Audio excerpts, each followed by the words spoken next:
Always has to be a shot at somebody. I know. They're never clean. They have to run. That's the only shot they have. They do it for 82 games. We're about to find out. He already has shown what he's capable of. Did surprise me. I thought we were going to hang in there. This makes me think that we do need to be humble. I actually think you're the only one who deserved that beating.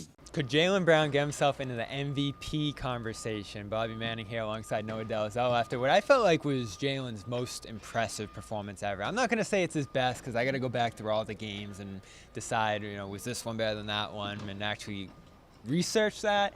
But just my gut watching this one, this was just full control for him. And I think that's what you want to see him get to in his career. And that's the only way he's going to be able to get into an MVP conversation is to do it in every single area of the game. Didn't stack it up in the assist category here tonight, but his impact on winning was so profound. Yeah, I mean, this 5-game stretch that Jaylen is on right now is probably the best 5-game stretch of his career in the regular season. He scored 33 or more points in 4 of the 5 games, and the one game that he didn't was a 19-point, 12-assist triple-double. Yep. He scored 40-plus points twice, 42 points tonight. What was so impressive about this one is that he doesn't even get off to a good start, and then he just goes berserk in the second and third quarters. And then when the game demands, looking for others in the fourth when he's getting doubled, he doesn't have any problem doing that. And so it's just, he is so in control. He's in such a good rhythm. He's picking his spots. He's reading the game. It's just all coming together at such a high level. And when you think about it, he's 29 years old. This is his 10th season in the league. And it feels like he's been getting better and better every year. Last year was a little bit of a step back, but this feels like kind of the natural trajectory of where he was going to improve coming off that championship in 2024 in the finals MVP. So it's been, I don't know that we could have seen this coming. I mean, in a sense, we could have because the pieces were there, but he's really has become one of the most consistent players in the league right now. Yeah, and you're going to need 3 things to get into an MVP conversation. The stats, they're good. They're not Nikola Jokic, Shai Gilgeous-Alexander level, but they're good, and I think they could be competitive with, say, a 3rd through 5th, maybe 6th, 7th place finish potentially if things continue to go in this direction here. But you also need the team success to get there, and that's what they're starting to trend toward here now. And the more you get marquee victories like this one on national TV, this could have an impact. The fact that the whole country's watching them beat the Knicks here, who many think are East favorites, and that the team's record is starting to float above that play-in line, which is where I feel like the bare minimum would have to be to even have him in these conversations. We know he's not going to get to the Jokic Shai level if those guys are healthy and finish the year doing what they're doing, but can he get into the conversation, you think? Yeah, and then when you think about the MVP conversation, it's All-NBA, right? Can he be a first-team All-NBA player? Tatum's had that spot, right? And the it last needs to be a few narrative years. too. He has that. Yeah, and Tatum's had that 5th first-team All-NBA spot. He's not going to have that this year. That spot's kind of up for grabs. Obviously, there's a couple different players that could fight for it, and Luka's having a great year, and he wasn't in there last year. So there's a lot of injuries too, and guys that aren't eligible. And so that's part of where my brain is at because it does feel so hard to get into the MVP conversation. And honestly, they'd probably have to be like a top 2 seed in the East for him to be there because historically there's been very few examples of an MVP candidate coming from not like one of the top couple seeds in the East, in their conference. Russell Westbrook's season is like the best example I can think of right now. Jokic, like these really ridiculous, almost unprecedented numbers. But even if it's not MVP, it's like, can he be in that first-team All-NBA? I think that would be a pretty incredible honor, especially considering that's not been where he's been at for most of his career. Yeah, and what's crazy to think about? I actually think there's a better chance of them being up in that top of the East level, among the best teams in the East at the end of the year, than there is he charges through this whole schedule doing what he's doing every single night. And that is going to be the question, I think. If he can get to 70, 80 games doing this, that will be another feather in his cap in terms of saying, I've been out there every single night.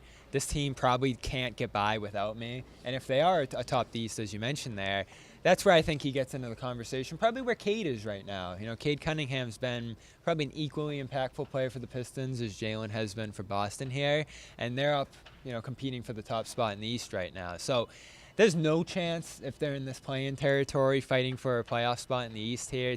Guys just don't win MVP or even get in the conversation unless you're doing what Russell Westbrook did that year statistically. That he's not going to have the stats, and that's the tough part, is that this team's a little more evenly distributed, and he's not quite the Luka, Shai, Jokic stat stuffer per se.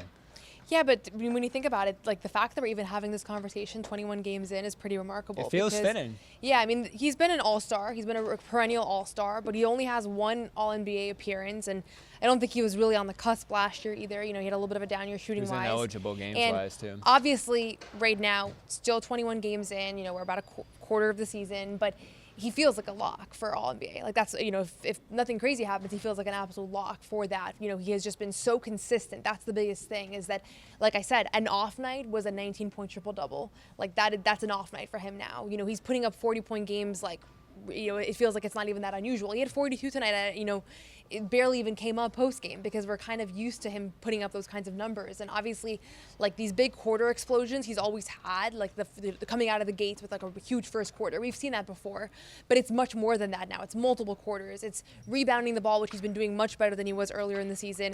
I think you're seeing a playmaking improvement from him as well, which isn't always reflected in the numbers, but there is a little bit of an upward trajectory with the numbers too. So there's room for improvement in his game always. And I think if you look at who he was the first week of the season to now, he's already a better player, and he's already healthier too, which obviously we know he tweaked his hamstring in preseason, which limited him as well. And he had a dunk tonight that I was like, that's the Jaylen Brown that we know, right? Really got up there and kind of posterized somebody, and I think that's an indication that the tides are turning with his health as well, and that'll obviously help make him a more explosive, kind of unstoppable player. The show, as always, is brought to you by our pals over at Prize Picks. You got to love yourself some Prize Picks here. And again, doesn't matter what season you're in, basketball, football, hockey, it's all good. Just play Prize Picks right now. #1 daily fantasy sports app in all of North America.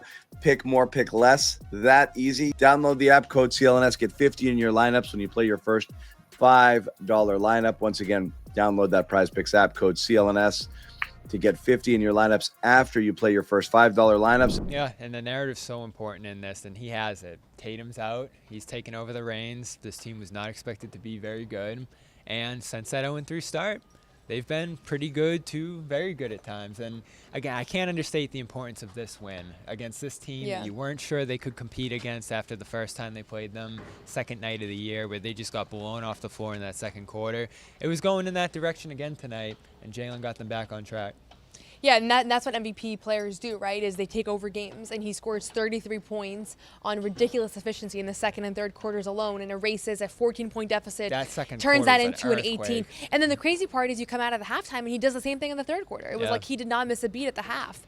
And New York had an opportunity to, like, recalibrate and figure out what are we going to do about this guy. And he comes out and scores 15 points and misses 2 shots in the third quarter. So it's just, like, this is the Jaylen Brown that if you're an OG Jaylen Brown fan, like, this season has just been music to your ears. Like, it's just been so remarkable to see the way that this game has come together. And at the end of the day, like, I do think he's a complete player. And when you look at the defense, it's not that he hasn't been the best defender on the floor every single night. Like, I think that he has a level that he can get to, but he can get to that level, right? So it's not like he's one of those guys that is only playing on one end of the floor, right? He does a little bit of everything at his best, and so that's the hallmark of an MVP level candidate. It's just going to come down to, in my opinion, how much this team is able to win, because the middle of the road teams don't really get recognized. Same thing with like Joe Mazzulla for Coach of the Year.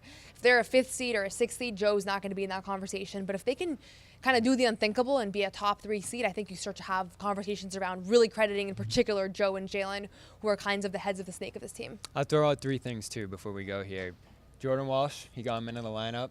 Look at what he's done since he's gotten out His there. MVP case is hinging on his advocacy for Jordan. It's about storytelling, and there are more things than the stats, the impact on the floor that he's been able to have on this team this year, getting other guys going. We see him setting up Pritchard for that big shot on Sunday, saying, you got it, go attack Garland. I love stuff like that. And then the free throw advocating that got them their biggest free throw night, I think, of the year on Sunday after he said what he said on Saturday. So there's a leadership component with him too that I think you have to mention. There's a stat component to MVP, there's a record component to MVP, but we got to mention the narrative. Every single year this award is decided by the narrative, and he does have to start to build that up a little bit.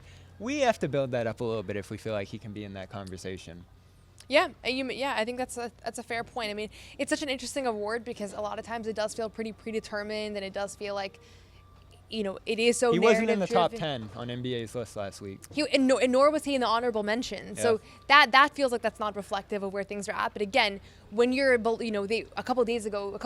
week they were a below 500 team, right? It's really easy to overlook any individual performances for teams that are not winning.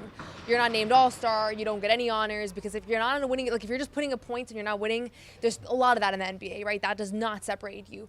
Once you're doing it on a winning team, everything changes. And I think that's why it was so important for Jaylen this season, not to put up points, not to put up big numbers, but to win. That's what he wants to prove, that he can win. And so we're seeing that start to happen, right? We mentioned they were 0-3 to start. They've won 12 of their last 18. whatever 18 games, right? So that's going to be the kind of thing that really helps him here, and I think you're starting to see what that looks like. Yeah, I'm so impressed. He's been great. He's been dominant. He'll try to keep that run going. In Washington, D.C., Noah and I are heading down there to cover a Wizards game. And that team, I'm not going to say it. I'll just say good chance they're going to win that game. How's that? There's a good chance. Yeah. We'll have coverage from Washington, D.C. Follow along. Subscribe here on CLNS Media. And follow along with the post-game show after the game. As always, we will be live right after the conclusion of Celtics Wizards down there. And then a big game against the Lakers on Friday. So we'll talk to you then. For Noah Dalzell, I'm Bobby Manning. Celtics beat the Knicks and move 3 games above 500 on this season. And Jaylen Brown continues his incredible season.